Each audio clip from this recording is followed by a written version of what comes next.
Adofo ewo Awurade Yesu Kristo mu enenso na domunti ode yedru adesua etoso enson. Also the unified body of Christ. Yesu Kristo enipadua no a eka yen bomu no. Moma enkwa ye ho emra.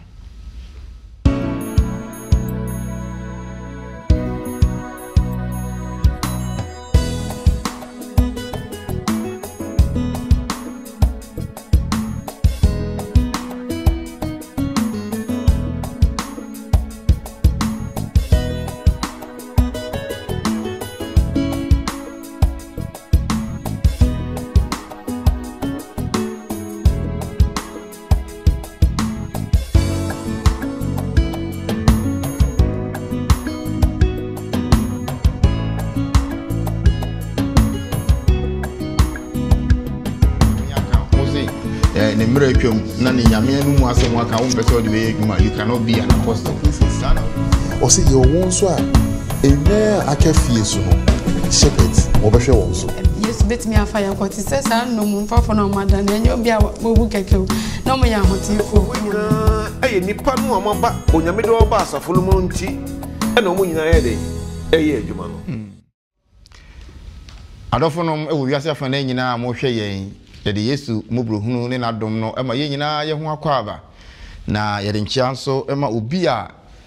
nadom nti ohwe na otie na ono nso e de ensemu e bobra yenim se ye nuanom Ganafo no etie pa ye kia mo ya dofo no ye namfo no ye busuafo eni wiase afa na nyina ba bia obi etie ye no ye de Yesu Kristo enchia ema na ya chia ye ho awie adofo ye wo adwumaku obi nso a ofa to ne ho so se obebo asempa no dawuro ono ankasa nkrankra adwumaku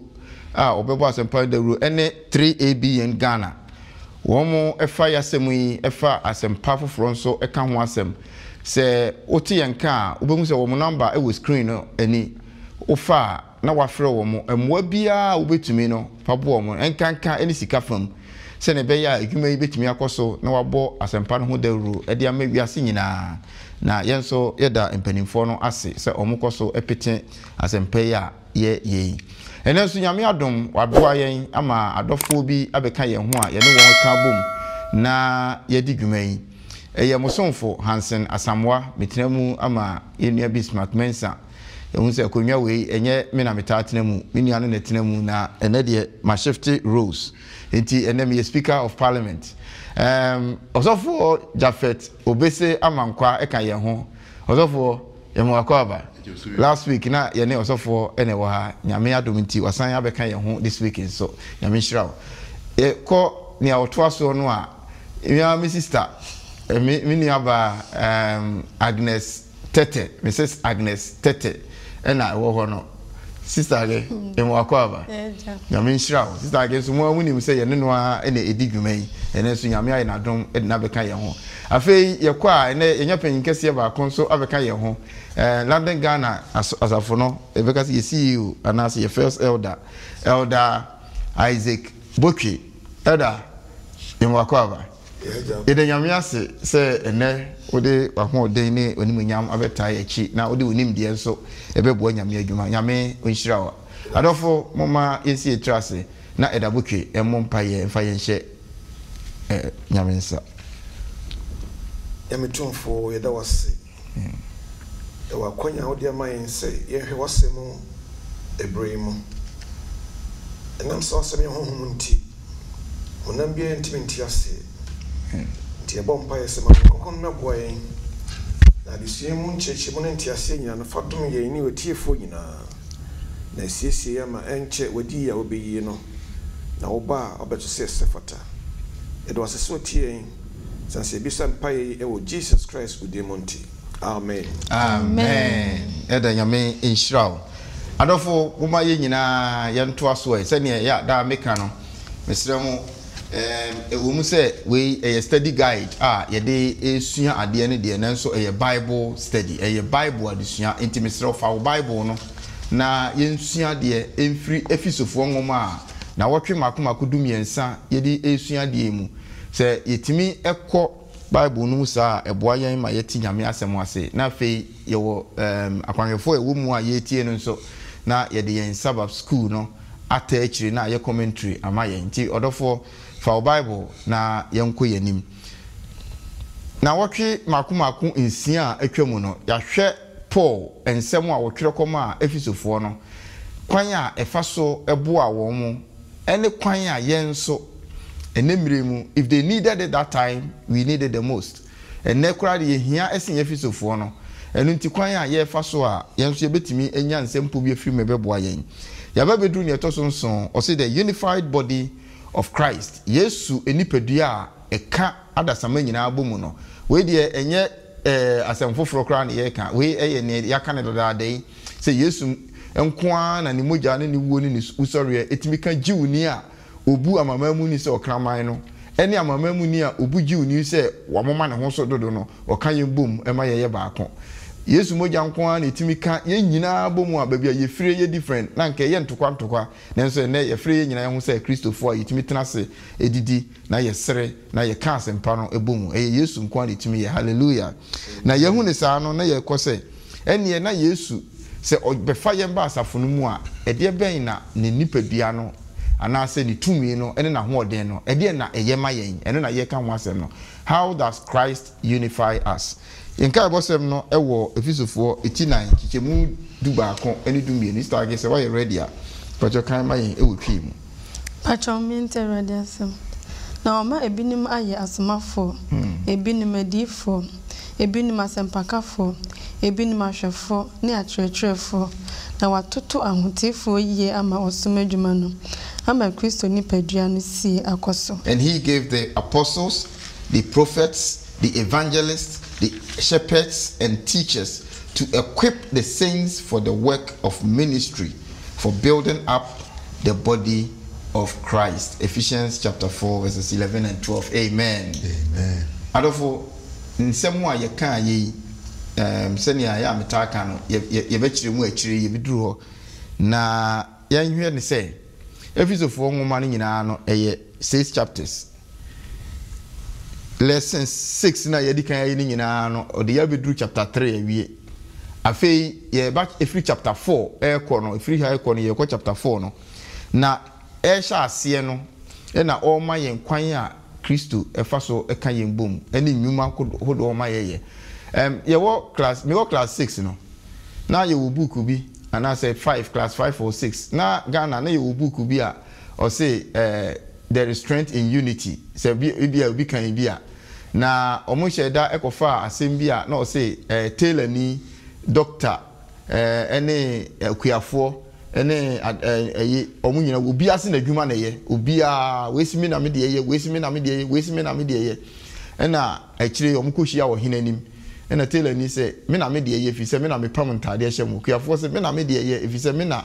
me ye nuane me do afu ma mu didi doctor say hwe mo wie na mo yare a say nye me a anka mo so mu nya yare sa but ye wie ni nyina no ne ekosi ye ne say obi a de ye pepepepepe fi say we ni ho a we entimi nya hwe sa na yenim another story about tire ne ehwene ne kon ne nsa we si me na me de ye we si me na me de ye keka bo mu no na say ba ko ni ho a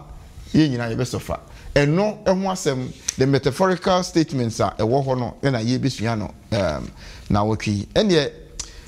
mame misa say adofo say oka say honhom kronkron no the spirit the unity of the spirit honhom no eka yen bomu a oka yen bomu sen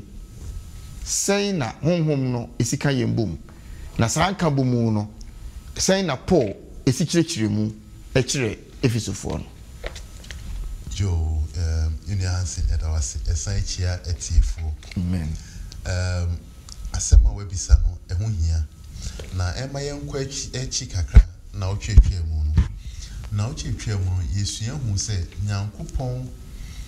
na Nyankopɔn wotirimupɔ. Na sa tirimupɔ na Nyankopɔn wo no.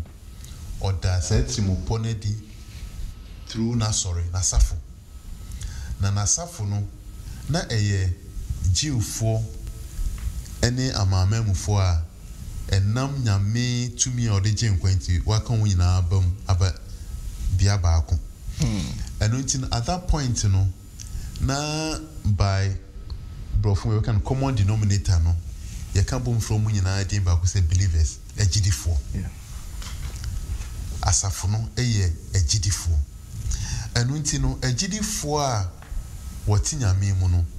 Sebio won't to in fact one wape and yenya wape.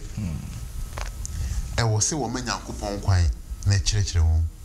Na enum na nyame honhom kronkron edi asafo no mujuma enu nti no na dia Paul epese esuafo no etiasa na se gidifo no tiasa ne se nyame asafo no nyame honhom kronkron edi asafo nanim enye memadwen na enye wadwen na enye wo ahoden na enye ofufo so ahoden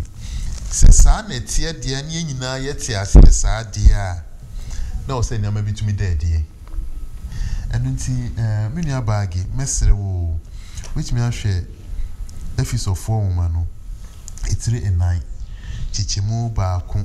ekosi miensa na nka mene baje kan no ba ko kosi miensa na ebeboa ya ne ati ne makakra se wo enti afe Erade de dwani metumufu se monante se de fata fra wo de afra mu no ahobrase adwene ne odwo nyina mu abodwetire mu munkurakura mu ho mu wo odomu mommo modin mfa asumdue homa nkura honhom ba ko yemu enan no nipadua ba ko ne honhom ba ko se de wafra mu no so mo frɛ anidaso ba ko mu amen amen amen nti wo hwa fapima na Paul to e wa ha ne se verse 1 na o se monante like kwan papa so na se Paul ka nantie no Paul nka se nantie a ye to nsante keke nia opeso chen se ya bra fata fra wo dia fra fata se ne fra ya fra no enu nti no se ye nante nyame kwan so dia na ne na Paul kire se ye woni me bi o se ye hye ne nso ye nante yakopon mu na honkonko na di ye mu ni ye ba ko dia o se ye nante ahobrase mu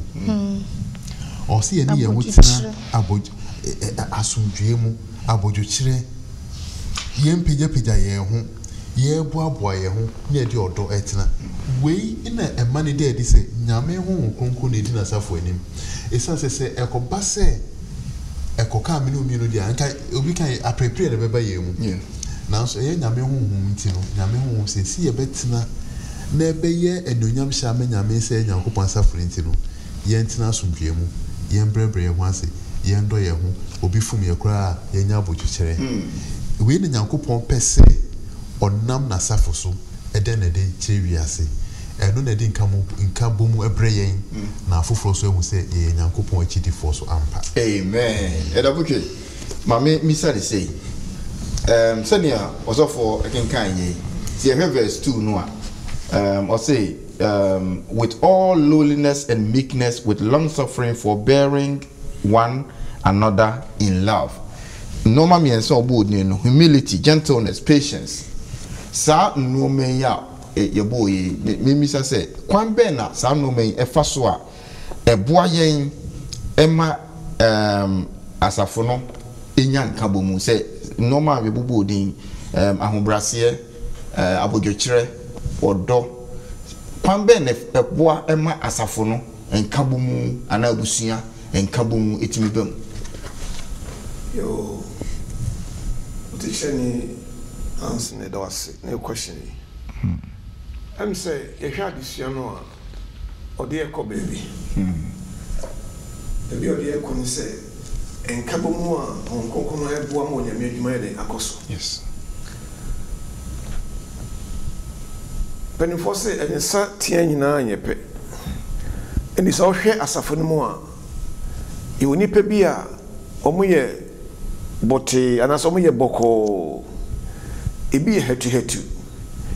ebi ye kasantentem ebi ye kasanya sanko fori nyina na honkonko do ba asafo no enti ebi a na asafo no di djumedi ebi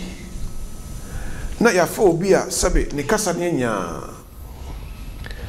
na ebi o titwe na odi dwumedie no e de pese o de ntentem bi o haraso bi se onye ne ntem se de be adwuma no be koso yie ebi so nipa ni de nya ekono abotre se ye adwuma o patience na o kan ho se ye adwuma ho ebi na asono program bi se koso na ebre no nson ana se ebre no atwam ana se ayese nipa bi so ada na program ya yesi ana na motwene nya na as abasam to bi ba ho ese se ntoboase ne kasache ne bokobi eden e ba ho yemfa ne se ye pesa asore ye nhihye bi ye ntobo bi e de bodwumedie bi na ya ton safra da fu bi se wo mra meboye ye ba ye no dwumedie ne poti ya ye di ba se ebedie no ebia ebre na twemu ana se ebre na swintwen so enti ye ho hara ye se adenti na dwumedie ye ntimi nko so na twe adwuma ne kwa akire anuanom etoda se nya ntoboase wo no ma bi ho eno na ho konkron ba so twa adwuma se badwam dwuma mu a enye sabi hatu entam so enye apreja ntem so ne de ye no ma ne mom sade ankrankru bi ya wasafo no mu ne dwumadi ya onyame de ma ne so mfa mo no so ye hatu so ye bro no esi nya botrema safo no nyina ene esi nya otwen ema obi ya so develop the talent o yes essence ebia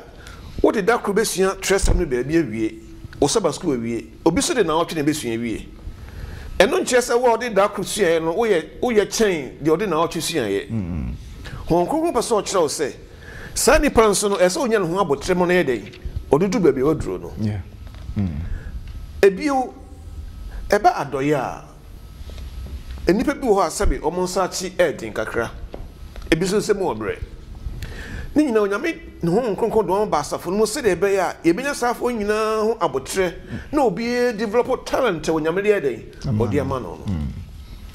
nti maniti pasa wo se ho nkronkron no kwa be no fa so a odi unity ebe ye nyina ye mu good any say obi eye kasantem obi ye atwinya obi ye haraso but obi a dwumedi odi asafo no ye den eboa ma onyame dwuma den ekoso me da se oda na me fa entitle o si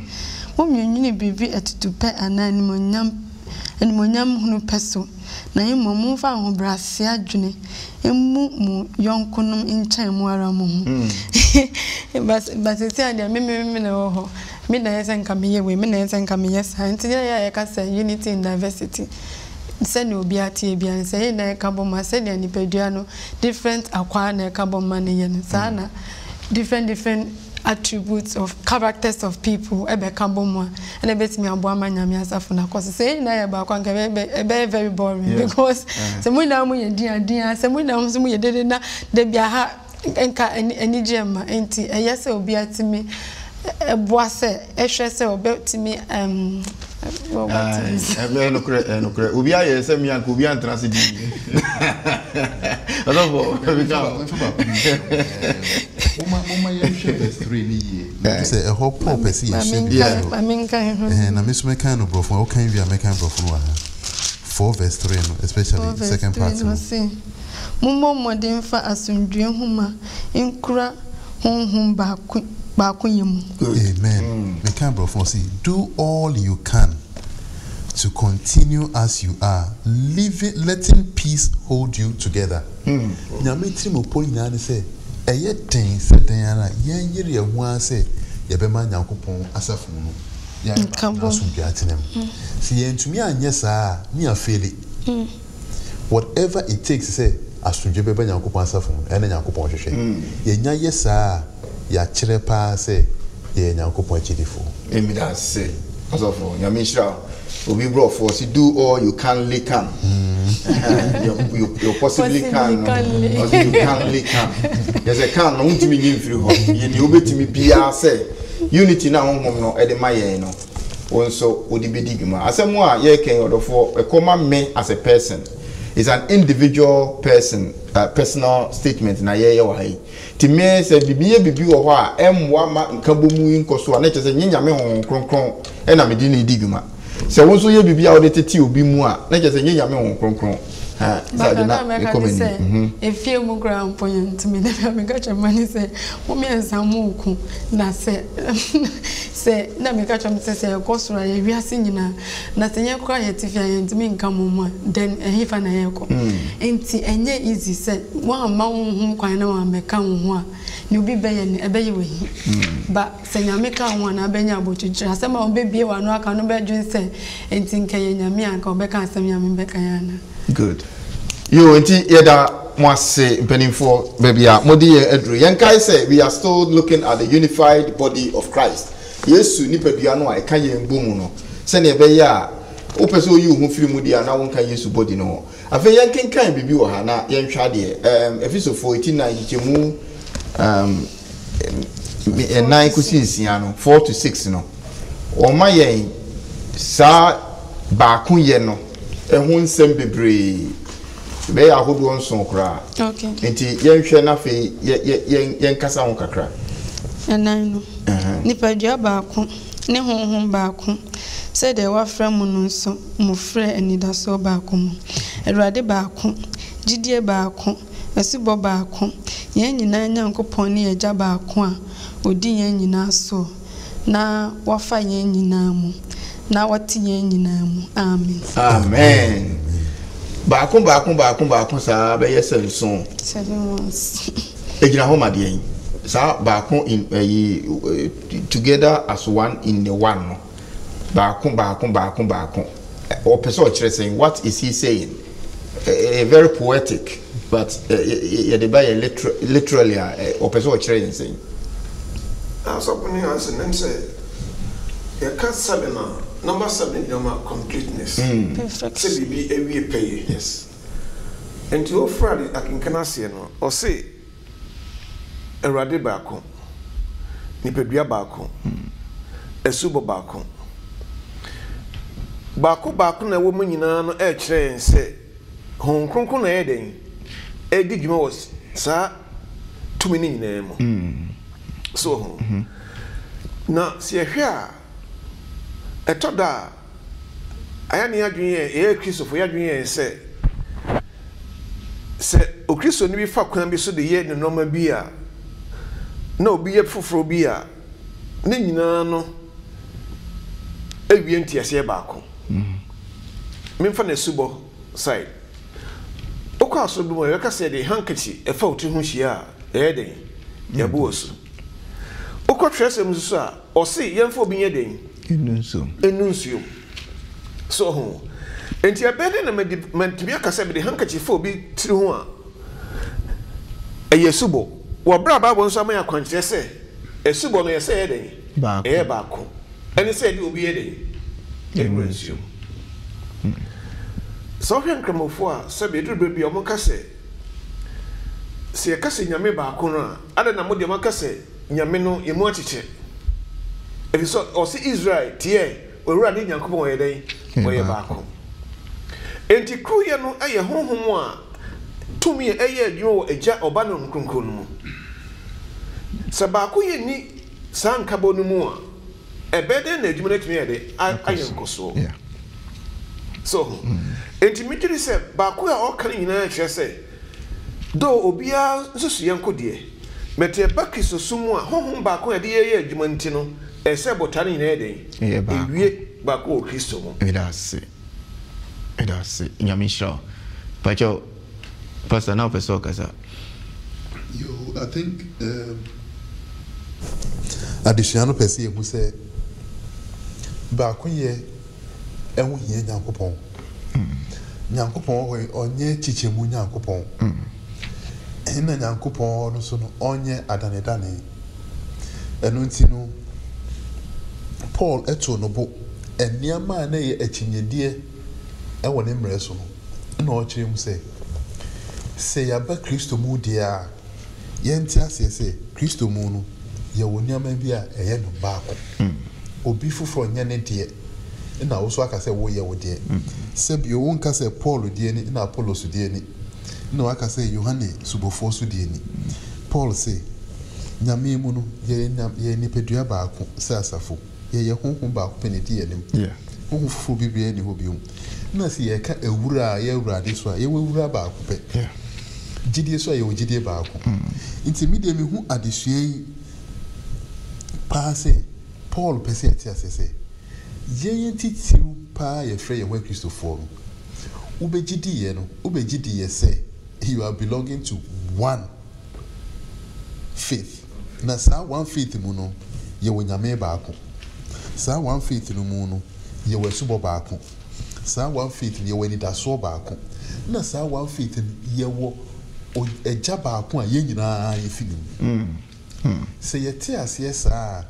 ebema ye yi saa wiase nwi bi se oh nyankopon de ono na dan wiase na so ye nyankopon ana se ewiase de ewiase dan nyankopon to some extent edu ba bi dia ewiase kura tumi to aso eno no ewiase nwen adwen eno no ba ku ye nim wudi ba asafo mu dia saa adwen no doesn't work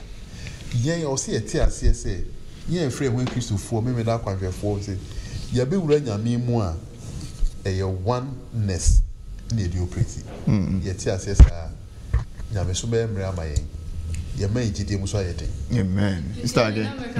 ni say metima ye we the group na timi tunum we mu na mutunum ayede sani na enyina ade ba koso a embaso ni so obi o ho ate ka se na we na be preacher on be so be ba sorry ye beti asem no ana ase nipa no enti ye ma nyame nya fapim one hwe ya na wo sum nyame se na wo ya akosum obi instead of nyame no enti whatever we do no one goal enti se me ye bibi na anye ya eye se wo ma were ho se mantumi anya ni kwase wani gi because mantumi anya bibi enti nyame hu ye na mo amen me de ka crack can yeah and then me kan ho se I told us so nyame asaf no so ba ko fo eni tintiman ema ye nyina the same oneness no ano ba ko ndi endi tete say nyina yanko say this say nyina no ye dey eye ba ko ansa eno na the unity diversity be nyame asaf mo na nyame dum ye dey me da say that anti wo de no ba bia de wie ye no ho ene the foundation no so one na ye can nye one person one body so you see one body and a body no so ye Corinto for ngoma ni Roman for ngoma no mu a wa kire yen say body no akwa bebre ene ka bo mu a ebia won functions nti esane say eye body etire enan ensa ano ehwene ene ye nyina ka bo mu a ye body ba ko nti no esese ye nyina ko in one direction me hu say obi etutu ne nan say oko na nihwe apuye na funku ada ne ho se menko amada me ho me ko anafo ba bia body no ko no ho na ni nyina ko nti ohwe a o sha ase no say one body ni nyina o masafo no one spirit ho kronkron no anase ho ma ye de ye adwuma eja ba ko yankopon a ye ne no ye adwuma enti ohwe ba ko no keka ye ni nyina kire ye say momma yemfa gidi a yasomu no so eye ba ko nye say oye kwanhweni ye nyina gidi say ye 28 fundamental beliefs osumi de we no me gidi ba from ba bi de me nyini you cannot be part of the body enti momma ye nyina enyintum say ye kwa na ye ko no ba ko ye mu ene ye nko ye ni mu one purpose so one purpose in diversity ye different people but ye one purpose if you say honhom ba ko ne di anim na otu aso a afei o say Kristo na yesuya ne ho ade a no ye kai adesuya to so se miensa o so o say Kristo ena sisi ye yi ne kire in all the writings na say efisofo nwoma ni nyina no eye Kristo a wabewu age yen na ye di kan say o ye the glue and the cement of the whole thing a eka ye nyina bom magnet a optimide giuni ene amamamu ni no say the exalted Christ yesu ayama no so no ono na ocheche achedie no say unity na ye kan was ya achede ahodo no ye nkai bosem no evesen edien beko ho nti me pese me bisa say Kristo no ayama no so no o say achede ben na ode mayen say asafo na kwan be no fa so cheche no na achede no kwan be na ye fa so a ese ye de ye adwuma akyɛdeɛ bɛn na ɔde ama asafo no ana ɔde ama yɛn as a body na kwan bɛn na Kristo ɔno ara no enim sɛ ɔfa so a ɔkyekyɛ no ma yɛn yaka bebree ba mpɛ sɛ yɛsan si so bia na then sɛn na yɛnyɛ no a yɛde bɛyɛ adwuma ama ɔno Kristo no a yɛama no so no n'anim nyam ada adie am said Kristo akyɛdeɛ a ɔde maa yɛ no efrase wɔ ne nkonimdi a odi yɛ no nti am sɛ akenka sɛ no wɔ enwoma aduosia enwɔtwe nkyemu du nwɔtwe no anti agobetumi akenka hɔ ma ya ase afroko soro wafa nomumfo nomum waji nipa mu ayeyedie mansotwefo mumpo na Awurade Nyankopɔn atena hɔ amen amen so enti bra Kristo wu sorry a obekɔ soro no ana tumi a di akyɛdeɛ no ma no de ma adasa enti wohwe a ɛbɛnya medwuma mu a bibia obi yɛ bia no nyɛ de ɔde na ho ɔde yɛ ni mo yɛ hon konkro a Kristo ɛde ama no ɛna nipa no de yɛ yɛnka so sa de no fiti ase no waka sɛ ɛyɛ adom akyɛdeɛ onyame de ama n'asafo enti obi yɛ sampakani obi yɛ kyerɛkyerɛni obi yɛ adɔyɛ obi prapra so dan mu ne nyina honhom baako na yɛ den ɛde ama na ho na de honhom na ma yɛn ɛyɛ Kristo kudim de odi yɛ no emu kyɛfa na ɔde yɛ den ɔde ama yɛn sɛ yɛmfa yɛn n'adwuma enti Kristo wo so yɛ no adom a ɔde adom yɛn no sɛ obi biara ɔba ne nkyɛn biara ɔma ne ho kan biara no wo bibi a wobetumi ayɛ de abo onyame adwuma ɛma onyame adwuma yɛ den ɛde akɔ so me da se elder me da se enti na mamimisa from Psalm 68:18 na ye kan ye no ɔse waforo kɔ soro na kyerɛ sɛ ɔkɔɔ ye no so yamane so the glorified Christ ɛna ye kan asɛm ye ɛna ɔkɔɔ soro no so na ɔse ɔde nomumfafoɔ ɛkɔɔ ye na saa nomumfa na ɔde ɔmo kɔɔ ye no na ɔpɛ sɛ ɔkyerɛ sɛ what is the meaning of that na afei ɔkɔɔ soro nso wie ye na ɔde akyɛdeɛ no sane ye are we right to say Pentecost asem na ɔka wɔ ha primarily na wie ye no na ɔbɛkyekyɛ mu akyɛdeɛ no indifference ma yɛ ana yo mbo kakra me sha se fiechi yo Yesu ekosoro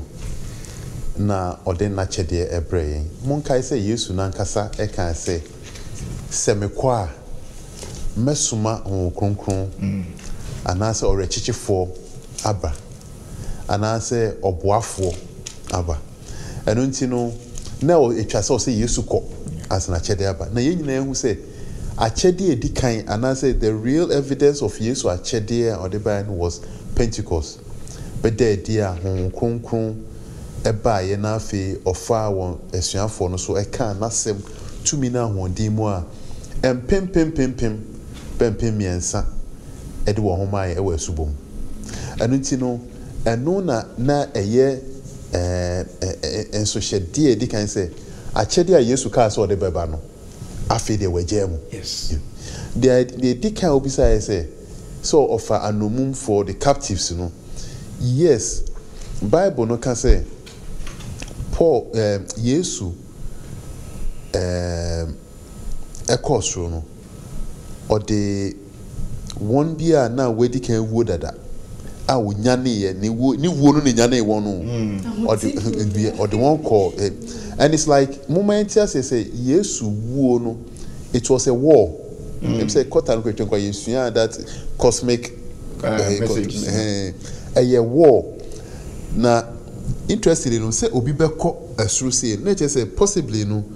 ebia no akɔ fam no asapeja and the descent of Christ means to say owu ye no a sign of and then the resurrection a sign of victory wako gain over bonsam so ti na o say odi ehun adansidie kɔ ehun adansidie ni ye wona na owu afa won no mumu no Yesu akɔ release one they are now the captives have now been taken in odi won kɔ so akɔ kyerɛ sɛ one na owu afa won no mumu no papa me wo ne me sorry enti no ene we fa mo die enti that is what it means say wona na owu afa enomu no Jesus resurrection now they are no longer even captives, they are now trophies and they used to do also. Amen. Me can't feel loving the business in a see or see now my binimaya as asmafo ebinum edifo ebinum so asempakafo ebinum ashofo ne akyerɛkyerɛfo na watoto ahotifo ye ama osum adwuma no ama Kristo nipadua no sie akoso 13 ne se akoduru se ye nyina beduru Onyankopɔn ba ne ho gidie ne ne hunu mu ba akoyemu aye onipa a wawie nyini a yeduru Kristo ma ye susu die ne tibiaso enti sa gift we na nya media man no ye ya me yedu maturity a ebeba no yesu betimi afa ya kwoti se sa no mu mfafo na omada na enyo bia bobu kekew na mo ya hotifo e wonyame anim enti se yensoso yetumi di sa gift ni mu be wie di ama so bambo na se ye wuwu ti se nkofa na mo ewu na osori wo mo na yenso e benya mu chefa sa achedie no emu wie die no me gidi se sa na be wi. Amen. Amen. That's say mwachire Yesu ne soro kro ye ma ne so no okotena soro no achede a odidi sende ebre yen yenim say the first and the primary and the most important achede ode ma yen no say ne mpanifo achire mu no eye honhom kronkron no a enti ode honhom kronkron no ma yen no afeina ye ko yen kai bosem ne so enti ye ko nkai bosem ne so no ode honhom kronkron ma say see ya Easter de wakan me say wo kan see ya Ephesians 4:11 and 12 no o de 13 no kura kan ho ma na ye de no san ti mu biem ehu hia ye pa afei sa chede ahodo ya ode ama yen how do they work within the church because obo wo chede ahodo bi so and we want to be practical in terms of enemre mu say ye ka say obi ye say ni na adwuma ne say adwuma no say na si ye adwuma e wasafo no mu ebi say Yesu no a na ode ma yen san kan biem na fe yem fa no maako nhwade o see wama ebinim aye asomafo ebinim adifo ebinim asempakafo ebinim ahwefo ne akyerɛkyerɛfo na watoto ahotifo yie ama wosum adwuma no ama Kristo nipadua ne sie akoso pacho 13 sanso so sene o kan se ye nyina beduru Nyankopɔn ba no ho gidie ne ne hunu mu bi akoyemu aye onipa wawie nyini yedru Kristo ma yesusu die no tebiaso. Amen. Amen. Amen. In practical terms, ne yaka di nim dada unze ya baba Bible 14 nka. Opeso de kan ho afa kan ho na nye de. O si na ye naso na tebiaso na ya naso anye motafo nkyerɛkyerɛ mframa biara woso won bribri twemo di akwaniaba nipa mradeto mu enifra enam na ada na edem. Amen. Amen. 14 ne de ena yedi bitwa to okura because eno so gina ne brane na yemfa 11 12 13 no na yenhwe say in practical terms in the 21st century aye wo mu yi on say ye ka efficiency nyina ye ka 2000 years ago almost. Now, ye can those times ne asafo no yenim dada. Ye famra fast forward 21st century 2023. Say ye can say wama ebimu aye asomafo apostles, ebimu ye prophets, ebimu ye oyisu the word shepherds. Shepherds. Ye be kind of another word pastors. Ebimu ye teachers. Ebimu ye preachers. In fact, oyisu a few words for this, but oko Roman for ngoma mu a na oko Korinto for ngoma mu a or kire a whole lot of chedi ahodo a ode ma the list is not exhaustive, but yemfa ne wo hai in practical terms in today's church and at today's environment, you know, saying that say obi ye odifo, obi ye osofo, obi ye asomafo, obi ye ochechirefo, and obi ye ohwefo and pastor adwuma no saying etie na ni nyina no ekabo mu hwan na ne de eso pa na ekabo mu nso a kwan be ne fa so a etimi edify and I say unify the church kan yi na bom yo si ehwa You can't suffer. I don't much the obodi ni onyaminya semono. Ejebe masafuna ede etumpo. Ejosha se no se asomafo.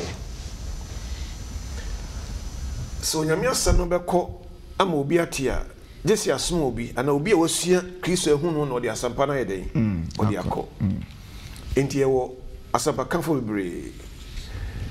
Ebeka asampa ma nipa ba. Ese onye obi obeto no ahwe nipa na aba no. Enti ye pastors. Yeah. Enti pastor adwumanko ena asampa kan so ye den na adwumanko. Ena odifo so ye den na adwumanko. Enso ni nyina sankofo nyina eye nipa no amaba onyame de oba asafo no mu nti ena omo nyina ye den eye adwuma no. Enti osofo ntimi nka se ono na adwuma no ye chen esensen osaba kan no ka asempa ma nipa no baaye. Ena odi ni no so ohu onyame yi bibi kye no ma kye de wo ye nim ne de wo ye kyi no so no obi osompa kan ne nka se ne de ne ye den esen no. 18 verse 13 manije hu pa yese o se no tutu ahotifo ni nyina yi edie ama onyame asafo na eden yakoso ewie brane enti obia de enko na emi de se wo de enko roman so kire mu kase adoye sankofo de omo kanya mesem no ho but se obi be aso no obenya bibia di a ese obi wo mu ka so obenu aduane no nipa na eden ono so nya bi edi. So bintu ebetete ama nya bi afra gese obi ya adoye de ntumu ye den eba ma obi nya bi no so ne odi afra ase sankofo nyina no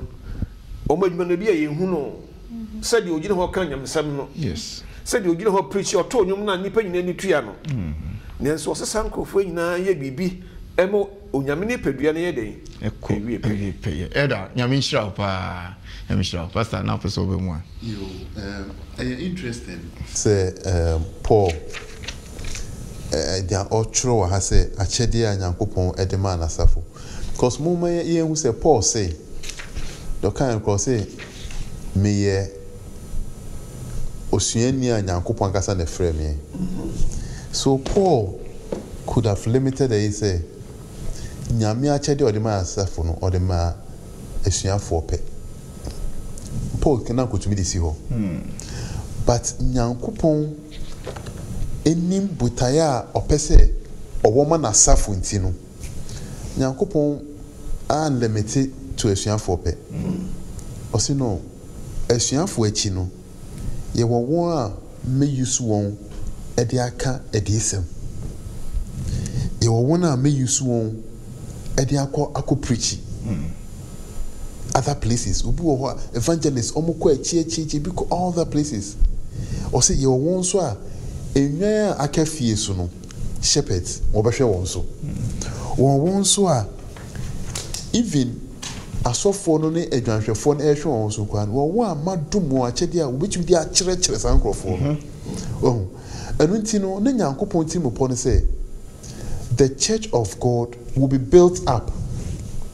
na se Nyankopon asafo ebe build up na ebe di ye dia enne me di achede ma asafo no me chicha ma asafo ma no nti wo hwe eyi na translation o say ebinom me ma ebinom say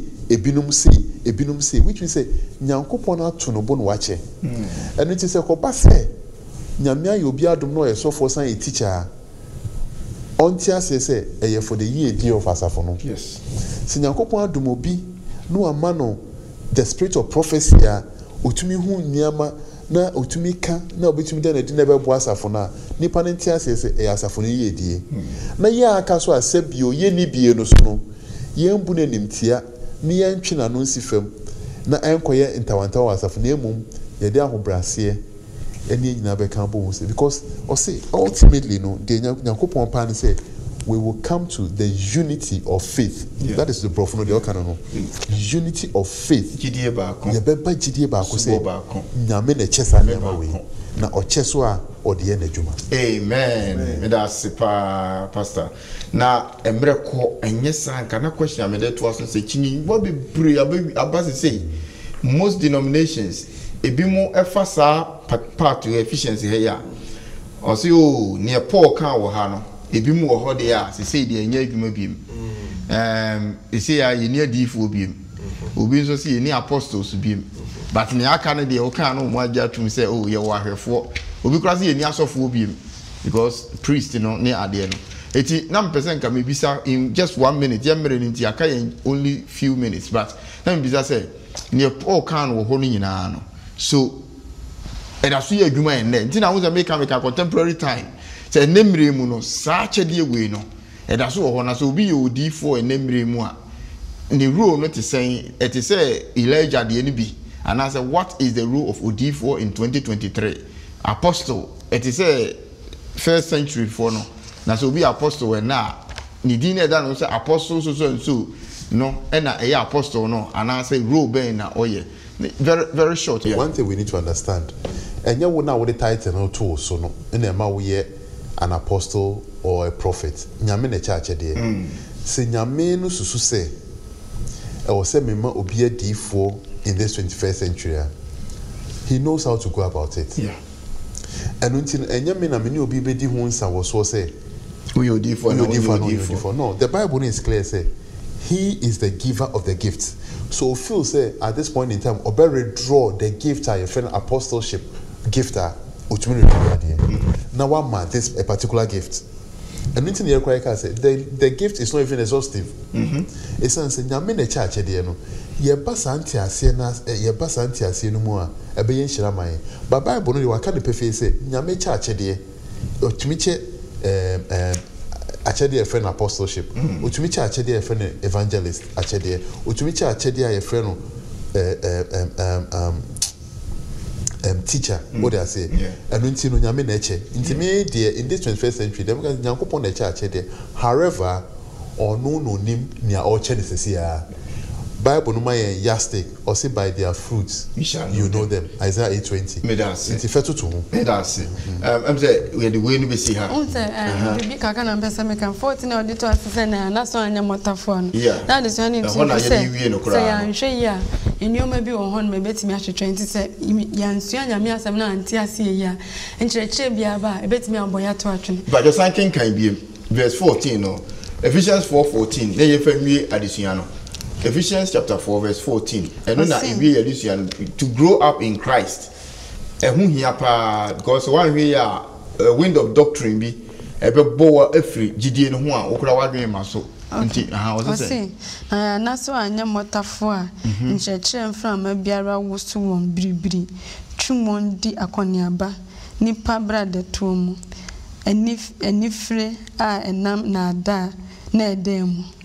na for 15 say na yemom momanye ni nukure mfa odomu nyini nyoma nyina mu Krista oni tire no mu. Amen. So I say that we henceforth be no more children tossed to and fro and carried about with every wind of doctrine by the sleight of men and cunning craftiness whereby they lie in wait to deceive. 15 but speaking in truth in love may grow up into him in all things which is the head even Christ. Amen. And I auditor say 16 is sanya ni pejuana akeka bom yi wetie once ani na ye adwuma bom ma ni pejuana nyini ya kama no achede na nyame so dia man no say mani na ni mutse na ye din kan ka say unity in diversity na be ma sorry no enyini ye na inframa ni church boni bia ma me boye timi sia me de na hosusia wo je no say ba e be hu say ne be ya asori ntu be nyini kama. Amen. Ti osofo kan say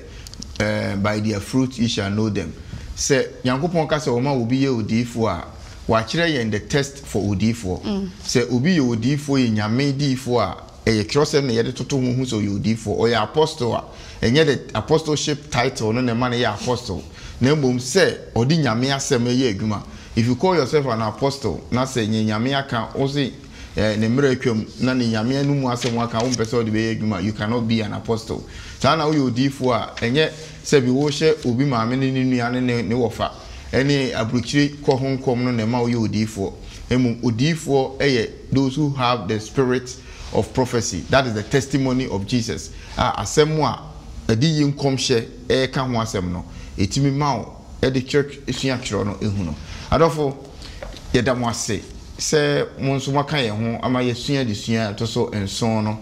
de aba na wieye nka ye wo bebre a ye beka de sua na ye de 3 hours kura ye wo bika na nso ye de besi ha na wo nso wafa wo twere no na wankasa wabɔ mpaye na wasua na wakɔ anim ɛwɔ ho na wɔtwe a ebedi anim no nso ye besan asua ade a ɛho hia pa de sua ɛtɔ so enwɔtwe no na mesrew menyi ohum firi mu kura afei na ye kɔ ye kasa mu kwan a yɛmfa so enkasa sɛnea Kristo de maa yɛn no ɛno nti yɛwie no yɛbɛsrɛ sister age na wabɔ mpaeɛ ama yɛde adesua no aba wie patro yɛbɔ mpaeɛ onyame kyerɛkyerɛfoɔ yɛda wase sɛ ne wakyerɛkyerɛ na yɛsrɛ ne sɛ ne wabɔ ama yɛn ho sɛ nkabɔm ne bɛma wasɔre akɔso bɔ ne ntumi nya nkabɔm ne ntumi mu obi akyɛdeɛ sɛ ne sɛ ne mo bɔ yɛn ho wɔ dɔ mu ɛmfa ntena se nhyɛ wo die ne mu nya wo sɛ yɛdodɔ yɛn ho a na wiase bɛhu sɛ yɛ wakyidifo enti ɔmo mu tie ne yɛ kyerɛ bɔ ne nyina mfa wasɛm yɛ adwuma ne nya baako yɛ nsua wasɛm sɛ ne wadɔ yɛ te wɔ Yesu din mu amen amen